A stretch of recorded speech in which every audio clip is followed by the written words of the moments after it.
We all have secrets. What is yours? Silent Secrets Audio. Confess in the comments. They all believed my brother was the victim. They were wrong. When my grandmother died, she left behind a modest farmhouse outside Kingston, Ontario. It wasn't worth millions, but it had been in our family for almost 80 years. Everyone expected my older brother, Daniel, to inherit it.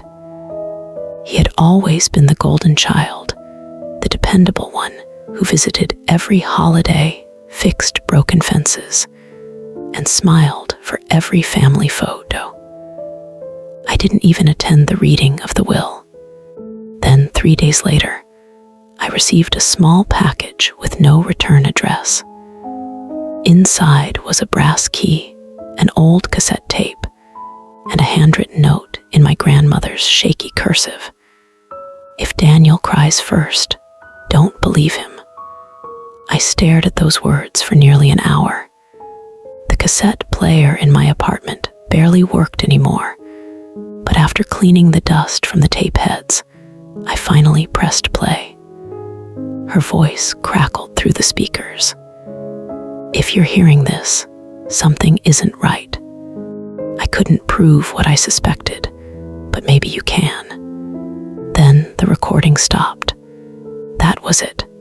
No explanation, no names, just enough to make me question everything.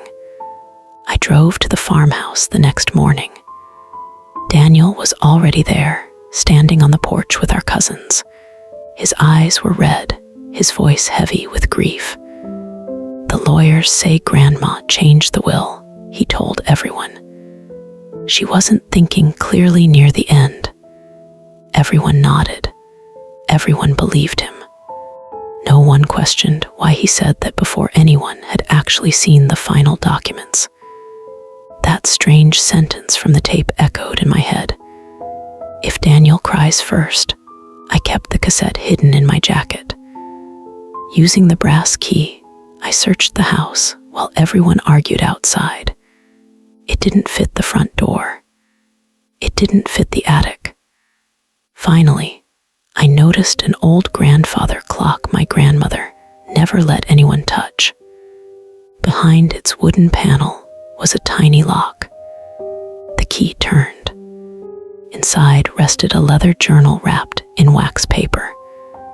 Most of it contained recipes, birthdays, weather notes, ordinary things, until the final 20 pages. She had carefully documented missing cash withdrawals over the previous 2 years.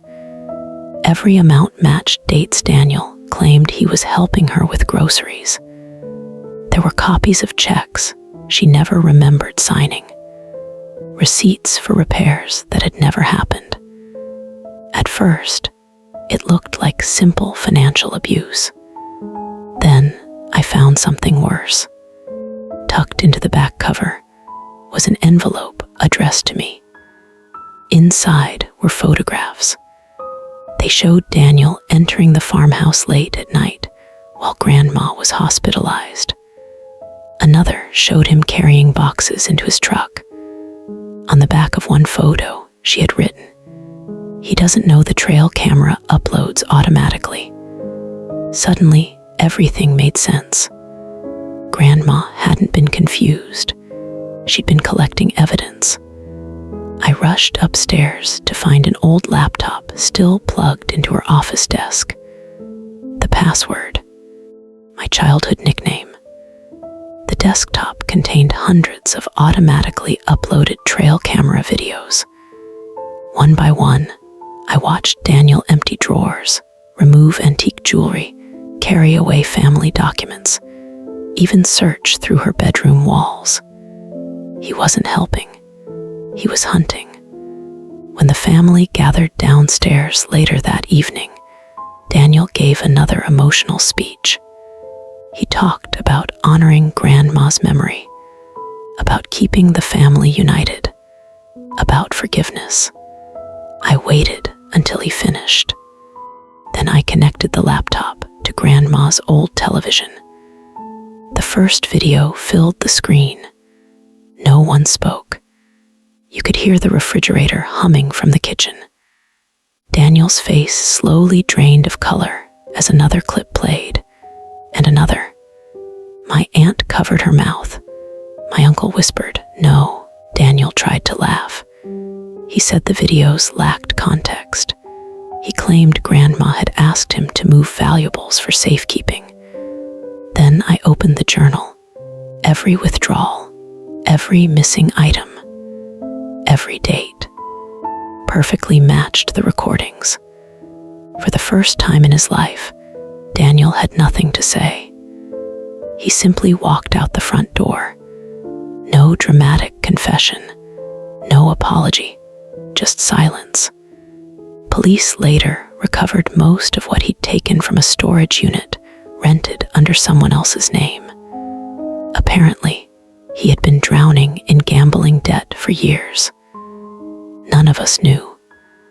The farmhouse stayed in the family, not because of the will, because no one wanted Daniel's name attached to it anymore.